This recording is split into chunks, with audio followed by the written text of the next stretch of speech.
उसने 30 लोगों की हत्या की है। ये टैटू उसके मारे गए गैंग सदस्यों की याद में है। ये सॉलिटरी कन्फाइनमेंट सेल है। इस गेट से अंदर जाने के बाद वो फिर कभी बाहर नहीं आते। अब हम सेल्स की ओर जा रहे हैं।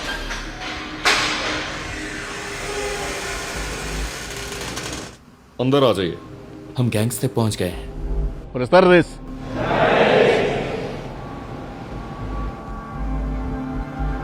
उनके परिवार के किसी भी सदस्य को उनसे मिलने की इजाजत नहीं है। दोनों गैंग्स को एक साथ जेल में रखा गया है। इनमें से प्रत्येक ने 200 से अधिक लोगों की हत्या, बलात्कार तथा कई अन्य अपराधों में भाग लिया था।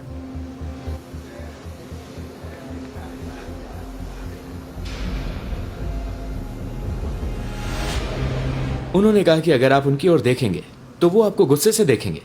चलो देखते हैं। जैसे कि आप देख सकते हैं, उनमें से हर एक ने सफेद यूनिफॉर्म पहनी है, टी शर्ट, सफेद शॉर्ट्स और सफेद चप्पल। उनके पास अंदर बस यही चीजें हैं। वहां कोई गद्दे नहीं है। वो वहां मौजूद लोहे की सतह पर सोते हैं। यहाँ भारी संख्या में गार्ड मौजूद है। ऐसा लगता है जैसे देश में युद्ध चल रहा है। सभी कैदी एक जैसी सफेद वर्दी पहनते हैं। हाँ,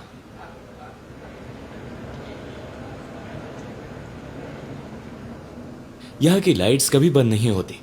वो 24/7 चालू रहती हैं ताकि कैदियों को समय का पता ना चले और गार्ड उन पर नजर रख सके। उनके पास दुर्व्यवहार करने का कोई मौका नहीं है। प्रत्येक सेल की क्षमता 100 कैदियों की है, लेकिन हर सेल में केवल 80 बिस्तर हैं। उनके पास ठंड से बचने के लिए कोई कंबल या अन्य सामान नहीं है। 24 घंटे नियंत्रण और निगरानी। गार्ड्स के अलावा हमारे पास कैमरा सिस्टम है जो हमें हर गतिविधि पर रियल टाइम मॉनिटरिंग की अनुमति देती है।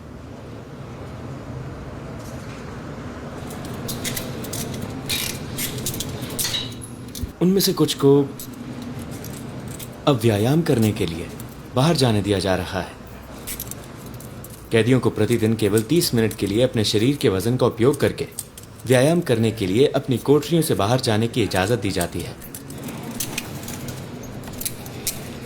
सभी सेल्स अपनी पूरी क्षमता पर हैं।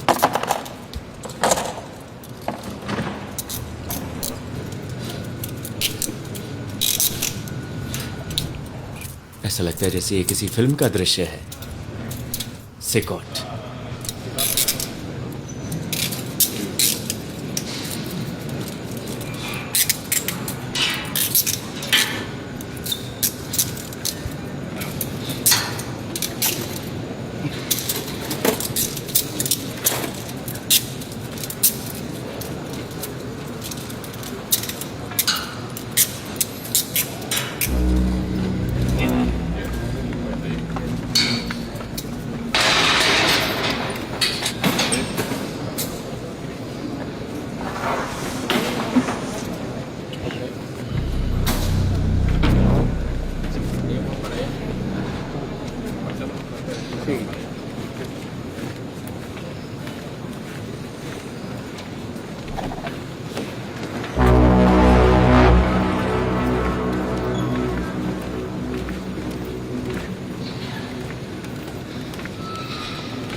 Solamente hay un clamor, abre los cielos sobre nosotros, abre los cielos, Señor, a llover.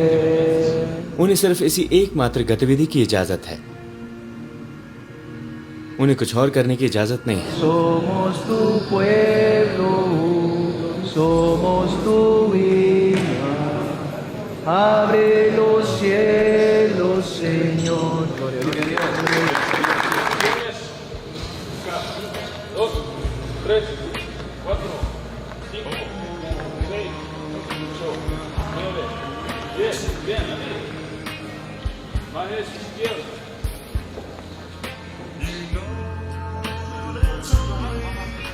उनके टैटू से पता चलता है कि वो किस गैंग से संबंधित हैं। गैंग के टैटू वाले किसी भी व्यक्ति को तुरंत गिरफ्तार कर लिया जाता है। पुलिस के पास एक खास टैटू का कैटलॉग है जिसमें हर निशान एक गैंग से जुड़ाव दिखाता है। कुछ गैंग के सदस्यों ने अपने टैटू बदलने की कोशिश की, लेकिन वो नाकाम रहे।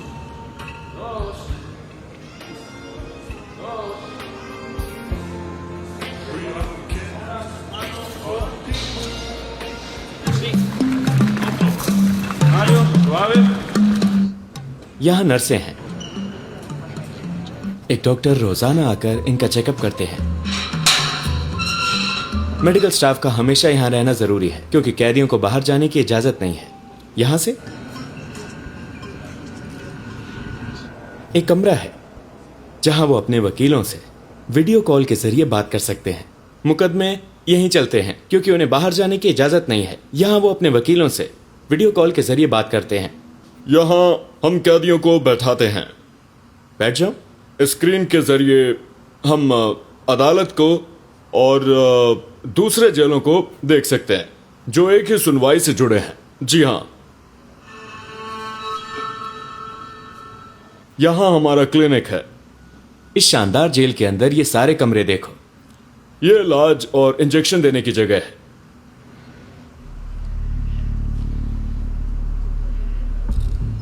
अब हम दुनिया के दो सबसे खतरनाक गैंग मेंबर्स के बीच से गुजर रहे हैं। वो हमारे दाएं और बाईं ओर हैं। मैं आपको 3 ऐसे अपराधियों के बारे में बताऊंगा जो यहां हैं। ऐसे लोग जो एक समय पर भगवान बनने का नाटक करते थे। वो तय करते थे कौन जिएगा और कौन मरेगा। वो हमें इन 3 अपराधियों के बारे में बताएंगे। हाँ, अपना मास्क उतारो। और हम इनके अपराधों के बारे में जानेंगे। वो समाज के लिए बहुत बड़ा खतरा थे। उर्फ एल सेको, बैरियो 18 गैंग का सक्रिय सदस्य। इस शख्स पर गंभीर हत्या का आरोप है। इसे 100 साल से ज्यादा की जेल की सजा मिली है। अपनी शर्ट ऊपर करो। उनके टैटू बताएंगे कि वो किस गैंग से संबंध रखते हैं।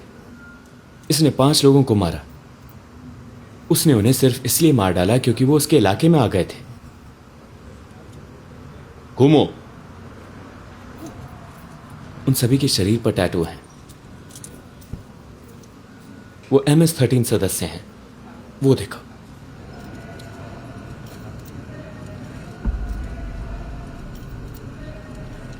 इसने 4 लोगों का अपहरण किया था।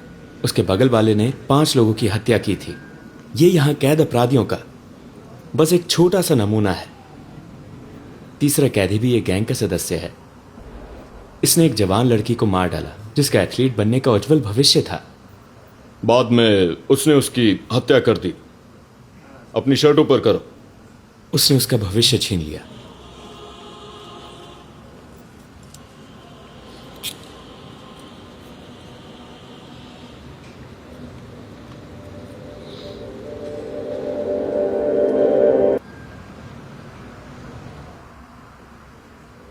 उनके टैटू की वजह से उन्हें पहचानना और पकड़ना बहुत आसान हो गया। उसके शरीर पर 18 का टैटू बना हुआ है। इसका मतलब है कि वो बैरियो 18 का सदस्य है। ज्यादातर टैटू जो तुम इन पर देखोगे उनमें कुछ कब्र के पत्थर बने होंगे। ये टैटू वो अपने गैंग के दूसरे सदस्यों की याद में बनवाते हैं। उनके गैंग के सदस्य जो मारे गए। उनके शरीर पर उन लोगों की कब्रों और खोपड़ियों के भी टैटू हैं जिनकी उन्होंने हत्या की है। यहाँ मारिया। यहाँ क्या लिखा है? संटाना गुज़मान। संटाना गुज़मान। वो कौन है? मेरी दादी। वो उसकी दादी है। उसके बेटे का चेहरा। ये टैटू उसके मारे गए गैंग सदस्यों की याद में है। उसने उन्हें खोपड़ियों के रूप में बनवाया है। हर टैटू का एक मतलब होता है। इन सबको गिरफ्तार करके एक ही जेल में बंद कर दिया गया है। ये दोनों गैंग आपस में दुश्मन थे, लेकिन अब वो एक साथ कैद हैं। आमतौर पर उनके पैरों पर औरतों के चेहरे बने होते हैं और साथ ही खोपड़ियां और गांजे के टैटू भी। हाँ,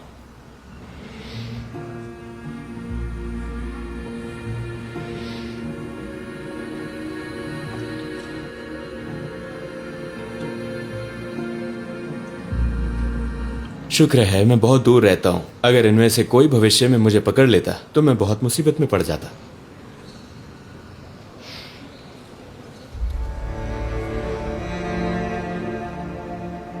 ये गैंग कभी दुश्मन थे, लेकिन अब ये एक ही सेल में रहते हैं।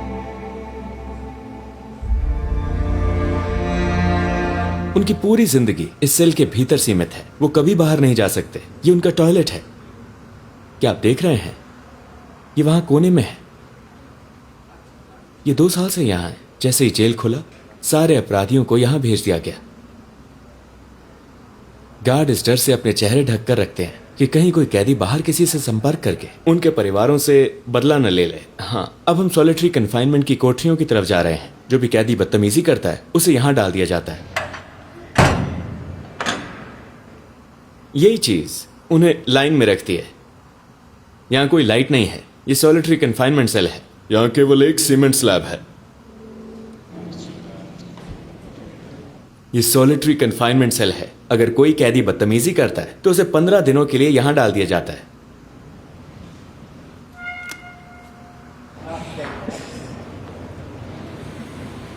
वो खाने के लिए भी अपनी कोठरी से बाहर नहीं निकलते।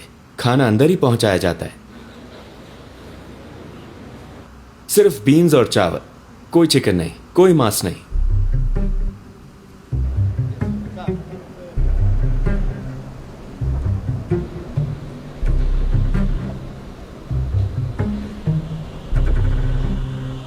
बाद में मैंने एक गैंग के सदस्य का इंटरव्यू लिया। वो MS-13 के सदस्य हैं। उसने कितने लोगों को मारा? 30। उसने 30 लोगों की हत्या की है। क्या हम उसके टैटू देख सकते हैं? देखो।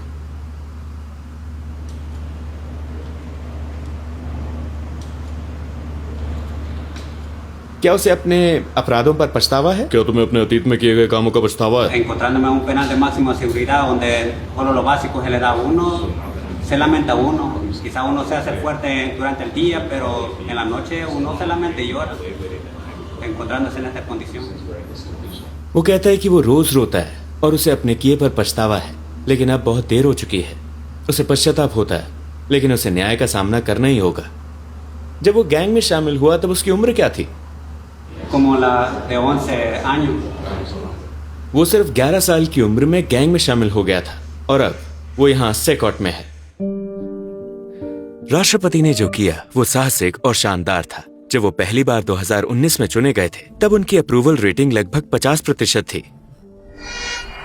आज अल साल्वाडोर ने संपूर्ण स्वतंत्रता और सुरक्षा के मामले में, लेकिन 2024 के चुनावों में वो 85% वोटों के साथ जबरदस्त बहुमत से जीते। सभी रिकॉर्ड तोड़ दिए हैं। ये पूरे पश्चिमी गोलार्ध में सबसे सुरक्षित देश है। क्यों? क्योंकि पहली बार लोगों ने सुरक्षित महसूस किया। ये सिकॉट जेल के हमारे दौरे का अंत है। आपने इस एपिसोड से क्या सीखा? इस राष्ट्रपति से हम बहुत कुछ सीख सकते हैं।